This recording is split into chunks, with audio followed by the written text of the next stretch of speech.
So this is where Pharaoh is? Should be. I wasn't able to see him when we came to the desert, but I think this is where we can meet him. I hope nothing bad will happen. What if he suddenly attacks us? I can't make any guarantees. I don't think we'll have a say in the matter. That just means we need to do our best so nothing bad happens.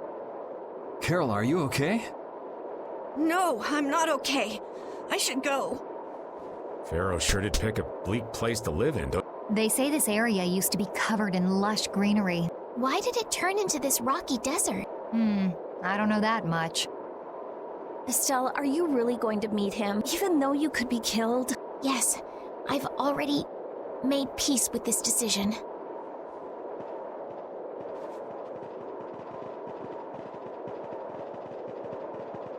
Rita, you've been acting a little funny ever since hearing Judy's story on the ship. Do you have a problem with meeting Pharaoh? I just think it'll be hard on her to hear what he has to say. But it's too late to turn back now. We've come this far after all.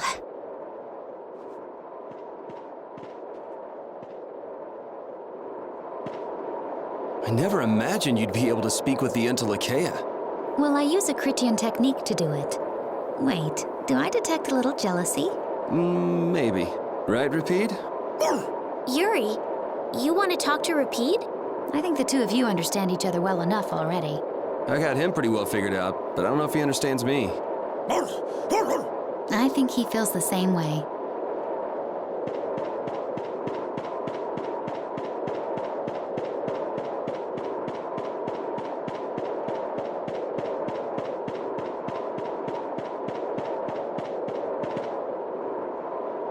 Well, he doesn't seem to be here. Maybe he's off somewhere taking a nap. Pharaoh, you are here, aren't you?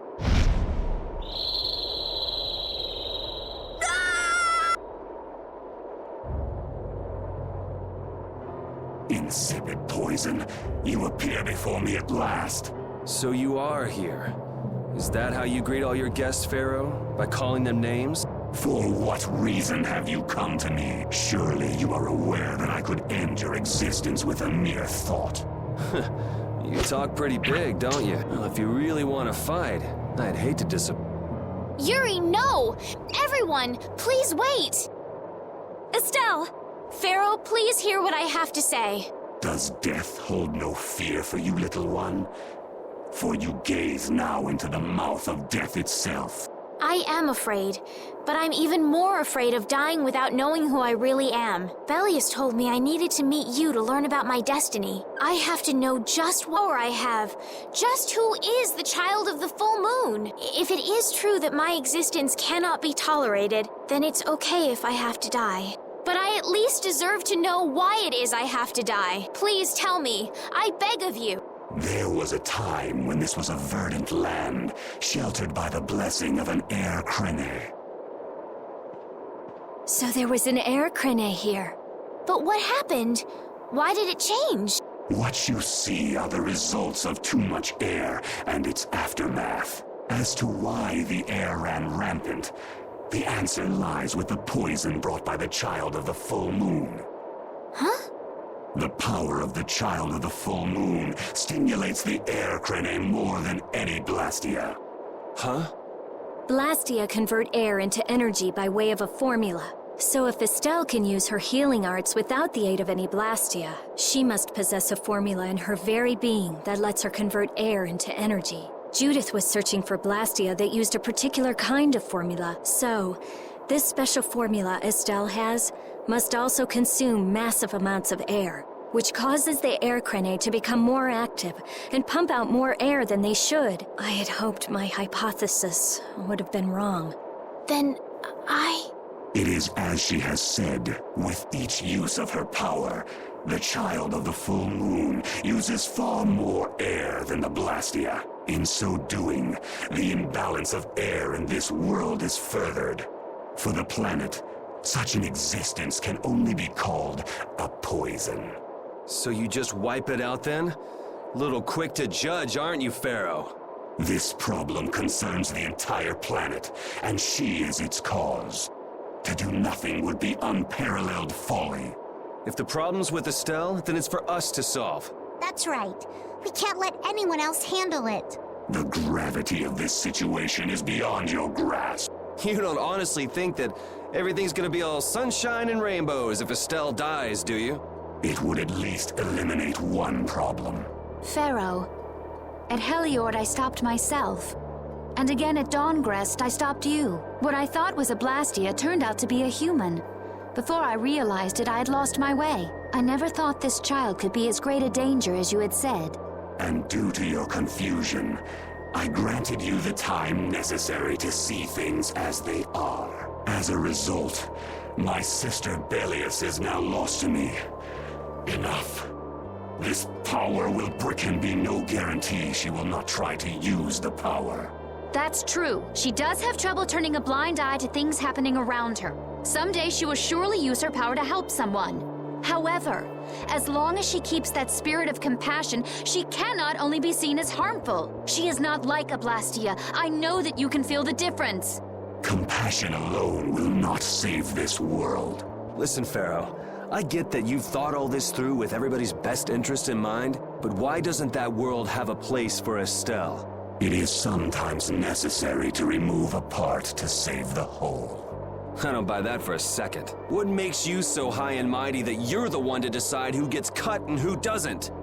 We have endured the anxiety of existence for far greater a span than you can conceive. Such words mean nothing from those who call this world home for but a fleeting moment. Pharaoh, please, listen. The important thing is finding a way to stop the excessive air, correct? We still have time left to search for such a thing. Judith. And if the effects of Estelle's power reach their absolute limit, I will kill her as promised. You should have no complaint with this. Hey, Judith, are you serious? I'm sure brave Vesperia will come up with something before that happens, right? What?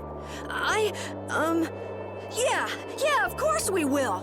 Well, score one for Judith, so that settles it. If we humans are to blame for Estelle's problem and bringing on the apocalypse, then it's up to us to make things right. If we give it all we've got and still blow it, you can slow roast us on a grill for all I care. You have changed. If you were still as before. Have I? That is nice to hear. Very well. Be ever mindful, though, that time is fleeting. Wait! If the formulas are causing the excessive air, then there must have been times when this happened in the past. I mean, the Blastia were a product of an ancient civilization. There exist those who have inherited the sins of the past. If any that can speak of what occurred in the days of old, it is they.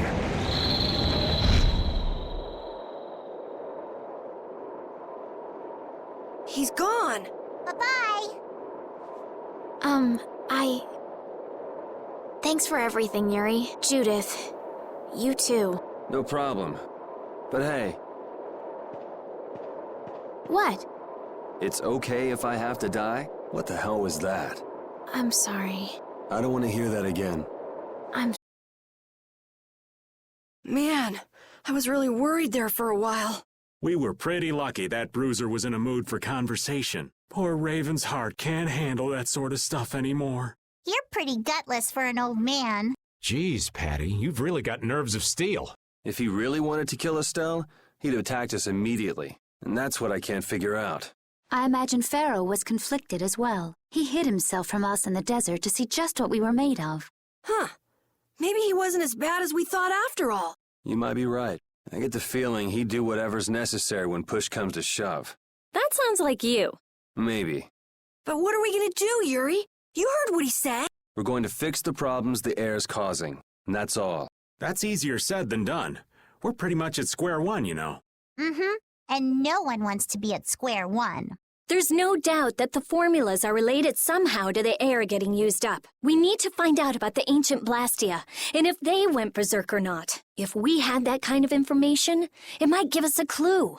Ask those who have inherited the sins of the past about the days of old. Or at least that's what Pharaoh said. The Critia were the ones to invent the Blastia. In other words, we need to ask a Critian who is still familiar with the old stories. Yeah, the Critia are often credited as the inventors of the Blastia. There isn't much left of the Critian city of Timza, though. It'd be a lot easier if there were more cities. The hidden city of Miorzo. It is far older than Timza, and the birthplace of the Kritya. The first Blastia also originated there. Really? Well, what do you know? You wouldn't happen to know where this Miorzo might be, would you, darling? I've heard that name somewhere. There was a Critian in Ospio. I'm sure they mentioned something about it. Do you think that person might still be there? Well, there's no harm in checking it out. Judith, are you coming with us? I should. We still have the issue of the guild to straighten out. So, to Ospio then.